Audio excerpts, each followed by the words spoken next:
All right, you're watching Medley with Maddie. I'm Maddie Dawson. Welcome to another episode of Decrypting Movies, and it's episode number 51. And as you have seen, I'm going to talk about Godzilla Minus One, which is available on Netflix. And this is one of the greatest, I would say, among the Godzilla movies. And also, it's a pretty good movie on the filmmaking terms. They have used all them techniques, and it's a very heartwarming and wonderful movie. So I was like really overwhelmed with emotions after watching this movie, and I thought I want to talk about it and write about it. So yeah, I'll just play the trailer behind me. The link of the trailer is in the description. So if you want to watch the trailer, please do watch it. It's an amazing movie. Yeah, it's available on Netflix, and we're gonna let me just check my audio. I hope everybody's able to hear me.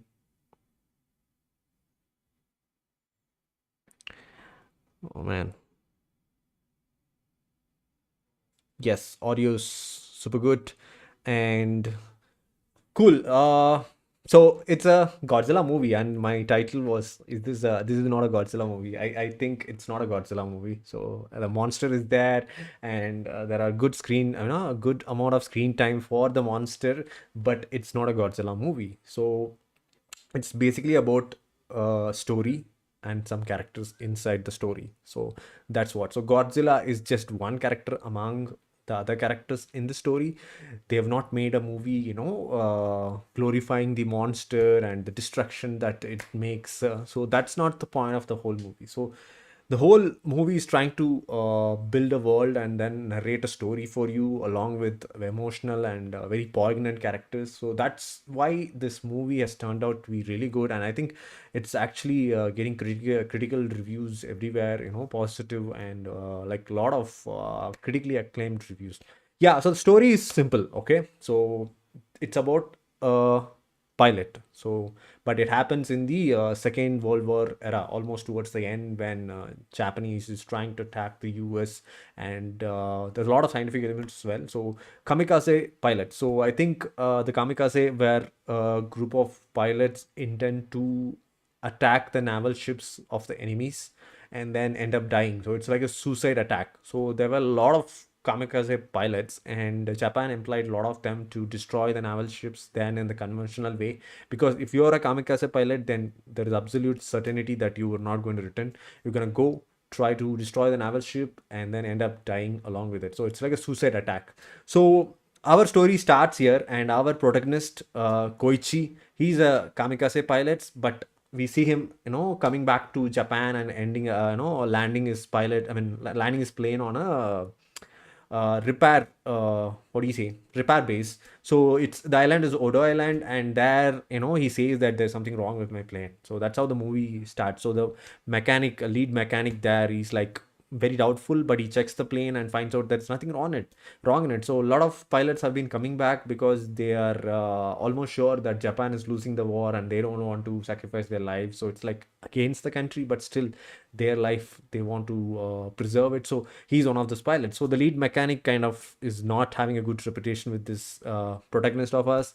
And then the Godzilla attacks. So in the very 10-15 minutes, we see the Godzilla attacking this particular repair base, and he's not courageous. Our protagonist is not courageous. So the mechanics go into a hiding spot and asks the pilot, our protagonist Koichi, to fire at the Godzilla, because he's at that point he's in his plane and he has the what do you say, machinery loaded, but he's so scared and he's not very courageous. He kind of cannot pull the trigger and shoot the Godzilla. So this is the first segment where we are introduced to the character, both Godzilla and the protagonist, and we see that protagonist is not courageous. He actually has returned from war. He didn't want to die being a kamikaze pilot, so he returned back to the country, and then he's not courageous. He's like covered. So this is the story and the characterization that is built in the first few minutes, and then he goes back to home.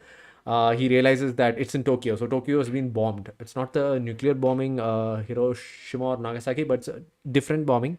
So the entire city has been devastated, and his parents have died. and a lot of people look at him with disgrace, like, you returned, because of you, pilots like you, we lost the war. So it has become very disgracious for him, and the whole city is like reconstructing itself, and the whole country. So this is how the story begins, and he ends up making a relationship with a girl who has a baby. So the girl also lost her parents, and the baby is not hers, somebody else. So they end up becoming a family, like, they are not married, but different people, boy and a girl, the guy and the girl, and they raise this baby. So this is how it starts, and Godzilla attacks again. So after a while, the Godzilla has been evolved. They don't show it really detailed, but it's very subtle, like, because of the nuclear test that has been done by US and other countries. Godzilla has consumed that nuclear energy, and it has evolved. So it has like regeneration powers, and then heat rays. So a lot of new elements I saw in the movie for Godzilla, but the narration was sticking to this particular protagonist and his characters around him. So after the war, there is a job which is minesweeper. It's very dangerous, and you could end up dying, because basically there are a lot of mines left inside the ocean. They have to clear those mines, so that's why minesweeper job, and they just have a single boat. So he gets this job, and he goes into the ocean, and it's a small boat, okay, and they use very basic tools to sweep the mines. So he, along with a boat captain and then naval officer who was serving for Japan in World War II, they try to sweep mines, and then they come across Godzilla again. And Japan is seeking help from US, but US is not giving help because it might be, misinterpreted, and Russia might, attack them. So they have given just two ships, and Japan has to handle this issue on their own.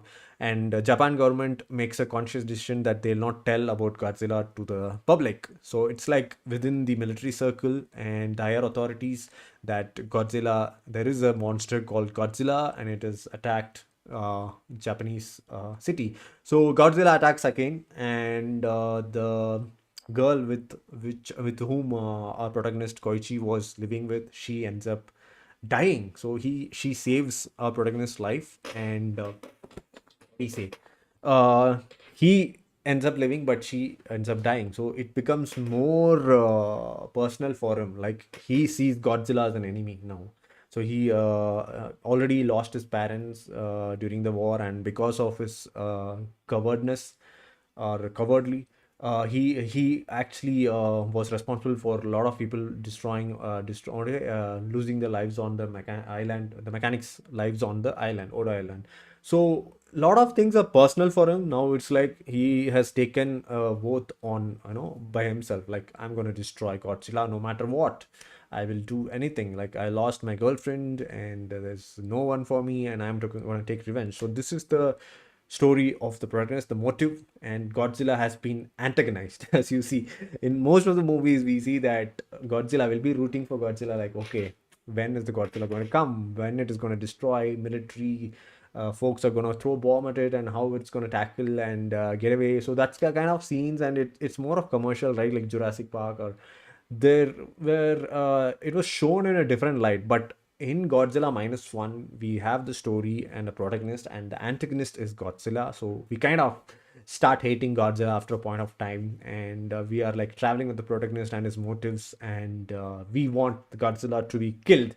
So that's how the movie transformed in like 45 to 1 hour minute, no, during the 1 hour timeline. And then the rest of the story is how they seek the revenge, what kind of approach they take. And since the government is not actually acting on it, so it's a group of citizens who form a what do you say, alliance, and then try to take out Godzilla. And there's some scientific method they go, like they try to trap the Godzilla in the middle of the ocean where there is like huge depth, and then try to compress it, what do you say, make it in a position or situation where the pressure changes quickly. That's decompression. So that it will, possibly it could make it kill, or possibly to kill it. Or else they are planning to after going down, they're planning to take it up, and then bomb it. So either one of these methods should work out, but they are not 100% sure. They're saying like 99% it'll work out, and they adapt this method, and that's the climax. So entire climax is in the ocean, middle of the ocean, on this particular spot. They have set the trap for Godzilla. So whether the Godzilla walked into the trap, whether the plan worked, backup plan worked, and what did the protagonist do? So he was very determined to kill Godzilla, right? He even goes on a suicide mission again. So it starts with the suicide mission coming back, and it's end with the suicide mission where he's actually willing to die, killing the Godzilla. So it's like a complete circle, and you kind of have all the artistic elements. Oh, it's not a commercial movie. That is why it is gaining a lot of critical attention.